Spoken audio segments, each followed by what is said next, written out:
जय हिंद बच्चों। आज हम लोग क्लास 9 का फिजिक्स के चैप्टर 2 क्या आपका फिजिक्स के चैप्टर 2 गति मोशन क्या पढ़ने वाले मोशन।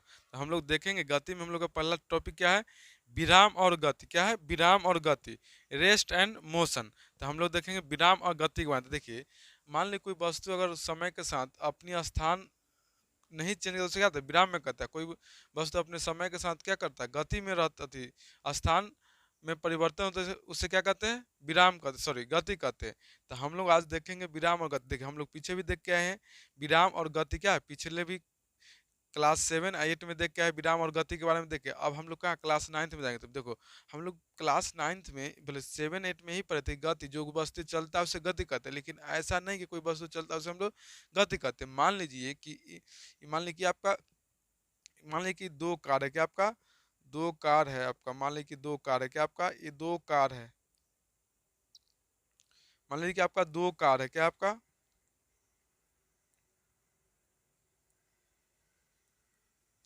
ये दो कार है। ये मान ली कि 100 किलोमीटर, क्या है, 100 किलोमीटर प्रति घंटा की चाल से चल रहा है। इसका भी चाल कितना है, 100 किलोमीटर प्रति घंटा की चाल से चल रहा है। तो दोनों का चाल बराबर है। तो मान ली कि इसके ड्राइवर की अपेक्षा इसके ड्राइवर दोनों अब देखेगा एक दूसरे के, क्या दोनों की अपेक्षा क्या क्या है, ये दोनों गति में है कि विराम में है। तो आप कहिए कि गति में है, नहीं गति में नहीं है, क्या है, विराम में। तो सर ऐसे कैसे है, तो दोनों चल ही रहा है 100 किलोमीटर प्रति घंटा की चाल से। तो लेकिन हम बोले कि इसमें ना, हम लोग पहले जो 7 में पढ़ के हम लोग जानते हैं कि जो गति करता है उसे क्या कहते हैं, गति में कहते हैं। जो चलता है उसे क्या कहते हैं, गति करते। लेकिन यहाँ देखेंगे जो किसी दूसरे वस्तु की अपेक्षा कोई वस्तु को जब गति करता है या स्थान में परिवर्तन लाता है, तब हम लोग गति कहते हैं। तो यहाँ देखिए ना, ई गाड़ी मान ली 100 किलोमीटर, मान ली कि 100 किलोमीटर 1 घंटा में चल रही, कि मान ली कि गाड़ी यहाँ चला है, बिंदु ए पर चला है, कहाँ ए पर। तो ई भी तो आपको ए बिंदु पर है कि दोनों का चाल कितना है, 100 किलोमीटर है। तो इसलिए दोनों देखिए, फिर दोनों सामने है तो दोनों एक दूसरे को देखेगा तो क्या गति में कहलाएगा, नहीं कहलाएगा। हाँ, इसके अलावा तीसरे कोई व्यक्ति इसके बाहर, ये दोनों के गाड़ी से बाहर, मान ली कि यहाँ कोई ठहरा व्यक्ति है, यहाँ मान लीजिए कोई पॉइंट पर कोई व्यक्ति ठहरा, तब इसके अपेक्षा ये गति में, ये भी गति में हो जाएगा। तो इसलिए हम लोग देखेंगे विराम और गति जो 7 8 में देख के उससे थोड़ा सा चेंजिंग है, यहाँ पर थोड़ा और एक्स्ट्रा लेवल बढ़ जाता है। तो यहाँ से हम लोग देखेंगे 9 से स्टार्ट होता है थोड़ा लेवल आपका, जो हम लोग 11th में भी पढ़ेंगे। तो चलिए हम लोग देखते हैं विराम और गति किसे कहते हैं। तो पहले डिफिनीशन जानेंगे, उसके बाद इसके बारे में और जानेंगे हम लोग। देखिए आपका पहला क्या, आपका तो बोल रहा है आपका विराम क्या है, रेस्ट। क्या है, रेस्ट। बोल रहा है यदि किसी वस्तु की स्थिति अन्य वस्तु की अपेक्षा समय के साथ नहीं बदलती है तो उसे विराम में कहते हैं। क्या कहता है, उसे विराम में कहते हैं। तो बोला है यदि किसी वस्तु की स्थिति अन्य, क्या अन्य वस्तु की अपेक्षा समय के साथ नहीं बदलती, क्या है, समय के साथ नहीं बदलती है, तो उसे विराम में कहते हैं। जैसे में टेबल, कुर्सी, किताब, मकान, पेड़ पौधे आदि सभी क्या है, किसी वस्तु की अपेक्षा इसके स्थान में कोई परिवर्तन नहीं होता। तो वही बोला, यदि किसी वस्तु की स्थिति अन्य वस्तु की अपेक्षा समय के साथ नहीं बदलती, उसे कहते हैं हम लोग विराम कहते हैं। कहते हैं विराम कहा जाता है। तो यार विराम किसे कहते हैं, जिससे आपका होगा कि कोई वस्तु ना किसी अन्य वस्तु की अपेक्षा समय के साथ स्थान परिवर्तन नहीं करता, चाहे नहीं बदलता, उसे हम लोग क्या कहते हैं, विराम में कहते हैं। तो जैसे में क्या आपका जाएगा, जैसे में टेबल, कुर्सी, किताब, मकान, पेड़ पौधे, सभी क्या आपका है, विराम में। क्या है, विराम में। चलिए अब देखें हम लोग गति। तो क्या आपका गति मोशन, क्या देखेंगे हम लोग, मोशन के बारे में जाने। तो बोला है यदि किसी वस्तु की स्थिति अन्य वस्तु की अपेक्षा समय के साथ बदलती है तो उसे गति में कहा जाता है। देखिए, तो इसमें बोला है कि यदि किसी वस्तु की स्थिति अन्य वस्तु की अपेक्षा समय के साथ बदलती तो उसे गति में कहा जाता है। तो यहाँ आप समझ गए ना कि यदि किसी वस्तु की स्थिति अन्य वस्तु की अपेक्षा समय के साथ क्या होता, बदलनी चाहिए, क्या चलनी चाहिए, बदलनी चाहिए, तो उसे हम लोग गति कहते हैं। गति करने से नहीं मतलब है, समय के साथ क्या उसमें परिवर्तन, स्थान में परिवर्तन भी होना चाहिए, तभी हम लोग गति में कहेंगे। तो मान लीजिए जैसे देखिए ट्रेन क्या होता है, ट्रेन में हम लोग देखते हैं तो ट्रेन में क्या होता है, ट्रेन में जब हम लोग देखते हैं तो देखिए ट्रेन में मान लो कि दो ट्रेन एक ही स्टेशन पर ठहरा है। जब एक ट्रेन चलता है तो दूसरे ट्रेन भी लगता है कि दूसरे ट्रेन में बैठे व्यक्ति को लगता है कि मेरा ट्रेन गति कर रहा है, क्या कर, लेकिन वास्तव में क्या है, विराम में है। क्या है, वास्तव में वो आपका विराम में है।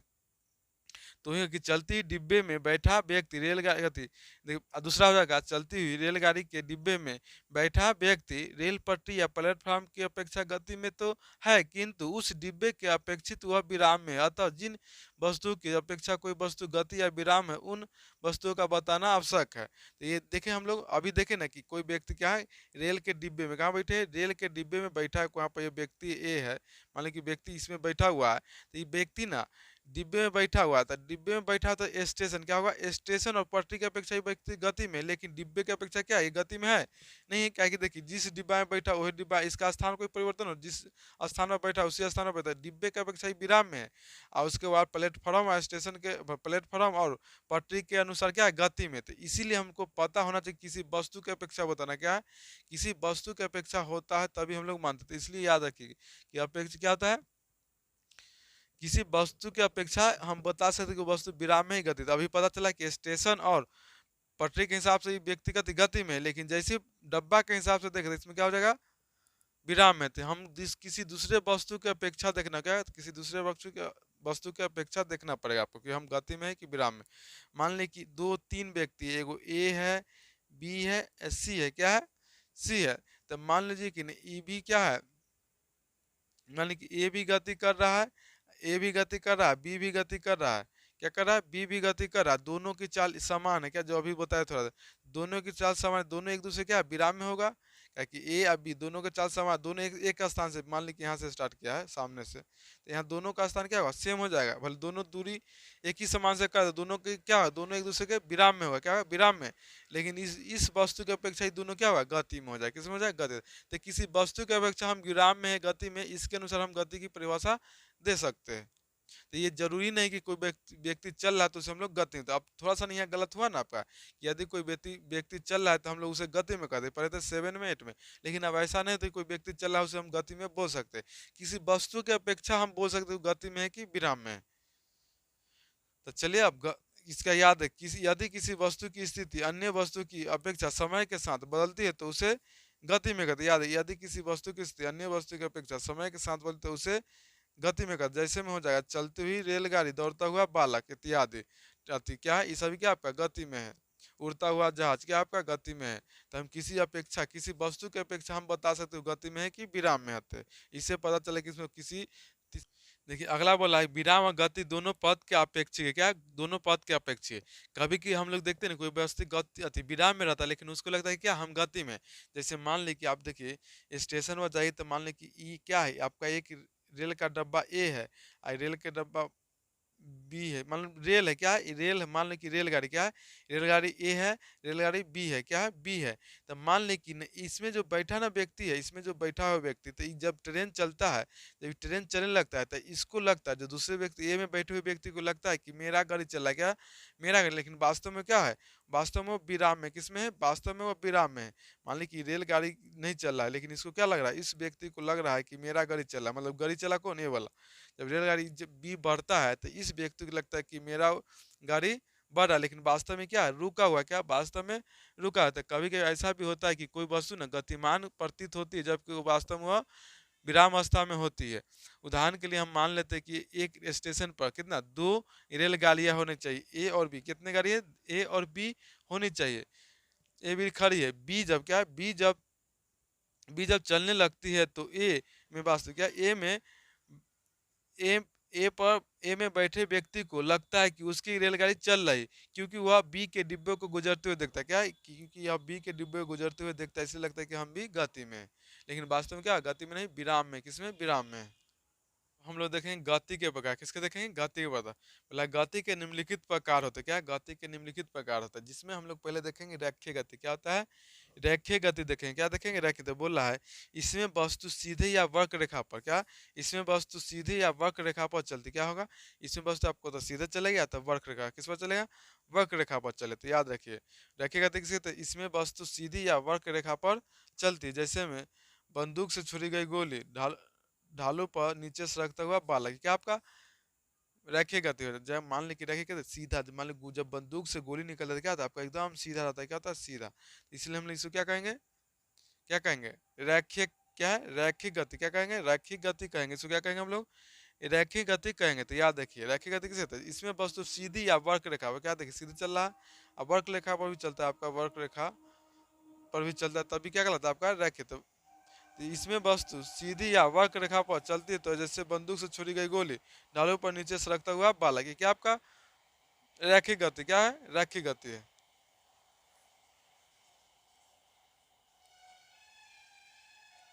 अगला बोला है वृत्तीय गति, क्या बोला है, वृत्तीय गति, सर्कुलर मोशन क्या बोला है, सर्कुलर मोशन। इसमें क्या बोला है आपका, बोला इसमें वस्तु वृत्त पर चलती है, कहाँ चलती है, बोला इसमें वस्तु वृत्त पर चलती है, जैसे सूर्य के चारों ओर पृथ्वी की गति, पृथ्वी के चारों ओर चंद्रमा की गति, क्या बोला है? गति। तो याद रखिए वृत्तीय गति कैसे कहते हैं, तो बोल रहा है कि इसमें वस्तु वृत्त पर कहाँ चलती, वृत्त पर चलती है, जैसे सूर्य के चारों ओर पृथ्वी की गति, पृथ्वी के चारों ओर चंद्रमा की गति। जैसे हम लोग कभी देखे कुआं, देखे मौत का कुआं बोलते हैं, क्या बोलते हैं, मौत का कुआं। उसमें क्या होता है, मतलब बाइक सवार क्या होता है, बाइक सवार यहाँ से चलता है ऐसे एकदम खूब स्पीड से चलाता है, क्या खूब ऐसे ऐसे नचता है। तो मौत का कुआं जो भी है ना, ये आपका क्या है, एक वृत्तीय गति है।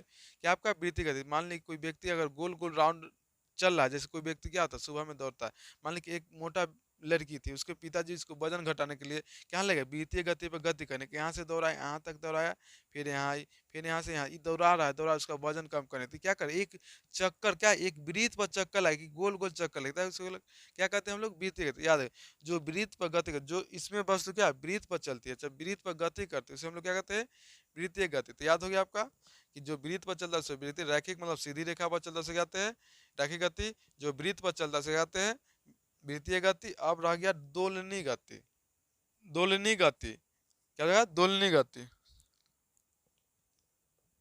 बोला है इसमें वस्तु एक निश्चित बिंदु के आगे पीछे ऊपर नीचे चलती है, जैसे झूले की गति, दीवार घड़ी की, पेंडुले की गति इत्यादि। तो इसमें बोला है दुलनी गति हम लोग किसे कहते हैं, तो बोला इसमें वस्तु ना एक निश्चित बिंदु, क्या बोला है, एक निश्चित बिंदु से आगे पीछे ऊपर नीचे चलती, जैसे झूले की गति, दीवार की घड़ी की गति, पेंडुला की गति इत्यादि। देखिए मान ली एक निश्चित बिंदु, क्या आपका, मान ली कि पेंडुला होता है ना, तो देखिए पेंडुला होता है ना आपका, पेंडुला कहीं आता है, तो ये निश्चित बिंदु कि यहाँ जाएगा, यहाँ से क्या जाएगा, यहाँ जाएगा, यहाँ से बस इसका यही दूरी है, यहाँ यहाँ करते रहेगा, यहाँ से यहाँ, यहाँ से यहाँ करते रहे। अब मान लो कि बैटरी खत्म हो, ऐसा हो जाएगा बैटरी का, तो बैटरी का क्या होगा कि यहाँ चलना चाहिए, बैटरी नया देने पर क्या उड़ के चला जाएगा।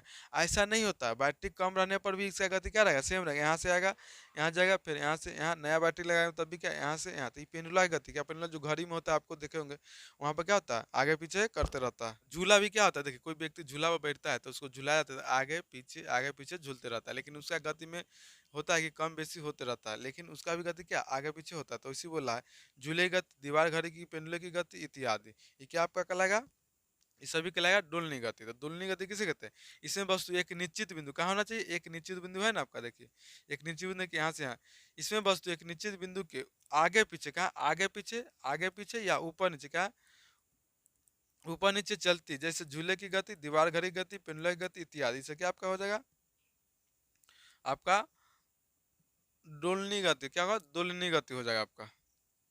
बोला है इसमें वस्तु अपनी गति के समय के निश्चित अंतरालों में दोहराती, क्या है? इसमें वस्तु ना अपनी गति को ना समय को एक निश्चित अंतराल में लेते, जैसे क्या होता है आपका, जैसे मैंने मान लीजिए कि देखते हैं कि हम लोग सुई, क्या है सुई जब चलता है तो एक निश्चित ऊपर up down up down up down करता है, तो क्या है इसको हम लोग क्या कहेंगे, आवर्त गति। झूला का भी गति जो अभी बताई, इसमें भी आपका आवर्त गति, झूला क्या एक निश्चित आगे जाएगा, पीछे जाएगा, आगे जाएगा। तो क्या हो रहा है, इसमें वस्तु अपनी गति को समय के निश्चित अंतराल में दोहरा रहा है कि ना, समय के निश्चित अंतराल में दोहरा रहा है, क्या दोहराना कहते हैं। तो उसी को हम लोग कहते हैं आवर्त गति। आवर्त गति कहते हैं इसमें वस्तु अपनी गति को समय के निश्चित अंतरालों में दोहराती है।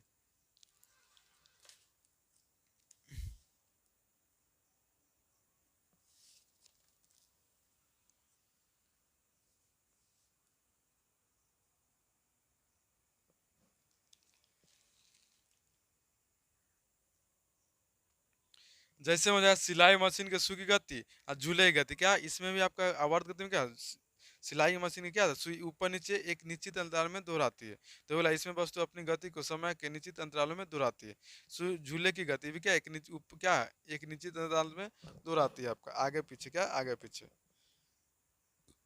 अगला बोला आपका सरल रेखा पर गतिशील कण की स्थिति, क्या बोला सरल रेखा पर हम लोग गतिशील कण की स्थिति बता सकते कि वस्तु कहाँ है, कहाँ से चला, कहाँ खत्म किया, तो उसकी दूरी क्या है, इसके बारे में हम लोग देखेंगे। बोला है, बोला इस रेखा पर कोई मूल बिंदु चुनना होगा, मूल बिंदु से उसकी दूरी और दिशा बतानी हो, क्या बोला है, बोला कि इस रेखा पर कोई मूल बिंदु चुनना होगा, मूल बिंदु से उसकी दूरी और दिशा बतानी हो, क्या हो गया, बोला इस रेखा पर कोई मूल बिंदु चुनना होगा, मूल बिंदु से उसकी दूरी और दिशा बतानी होगी।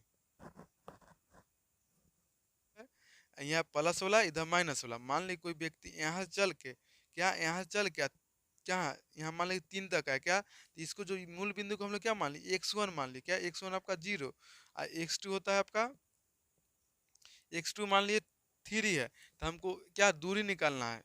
तो आपका s बराबर हो जाएगा, मान लीजिए कि आपका क्या हो जाएगा, हो जाएगा आपका x2 माइनस में x1, तो हो जाएगा 3 माइनस में 0 बराबर में 3 मीटर। कितना हो जाएगा 3 मीटर, मान लीजिए कि मीटर में दे, चाहे किलोमीटर तो किलोमीटर बोलेंगे, मान लीजिए किलोमीटर किलोमीटर में बोल देंगे, मीटर में तो मीटर। तो कितना है आपका दूरी, कितना है 3 किलोमीटर, मतलब कितना दूरी है आपका यहाँ से यहाँ की दूरी कितना है आपका 3 किलोमीटर, कितना है 3 किलोमीटर। तो ये आपको ना दूरी से पता चलेगा, इससे ग्राफ से क्या होता है, इधर ऋणात्मक मान होता है, इधर आपका धनात्मक मान, क्या होता है धनात्मक मान होता है।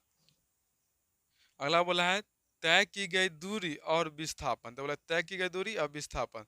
तो मान ली कि ये एक प्रारंभिक स्थान है, वस्तु यहाँ से निकला, ऐसे घूमते घूमते घूमते घूमते नाच करते करते घूमते घूमते घूमते घूमते एकदम टहलते टहलते टहलते कहाँ यहाँ पहुँच गया। लेकिन दूसरा व्यक्ति गया उतना दूर कौन घूमे जाते, एकदम शॉर्टकट मार क्या बीचवे दले फाड़ दिया, तो यहाँ से गया एकदम सीधा ऐसे निकल गया।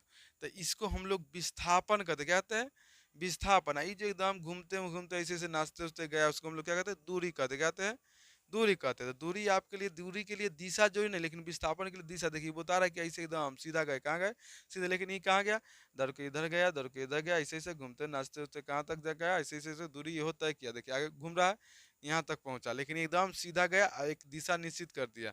ये आपका प्रारंभिक स्थिति है, ये आपका अंतिम स्थिति है। तो ये मान लो प्रारंभिक स्थिति, अभी आपका अंत। तो इसके बारे में जानेंगे दूरी, और इसके बारे में जानेंगे विस्थापन का।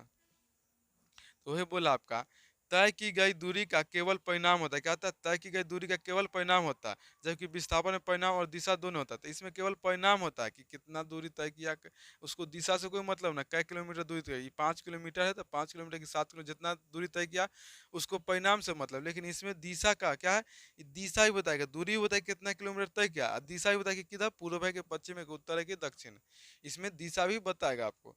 तो याद रखिए तय की गई दूरी का केवल परिणाम होता है, जबकि विस्थापन और परिणाम और दिशा दोनों होते हैं। विस्थापन क्या होता है, परिणाम और दिशा दोनों होते हैं। तो चलिए हम लोग दूरी और क्या जानेंगे, विस्थापन के बारे में और डिटेल से जानेंगे। तो क्या हम देखें अभी विस्थापन दूरी, तो हम लोग क्या करें पूरे विस्थापन और दूरी क्या है, विस्थापन दूरी के हम लोग अगले वीडियो में देखें, पूरे डिटेल में कब देखेंगे अगले वीडियो में। तो चलिए आज का वीडियो हम लोग क्या करते हैं, यहीं तक समाप्त करते हैं।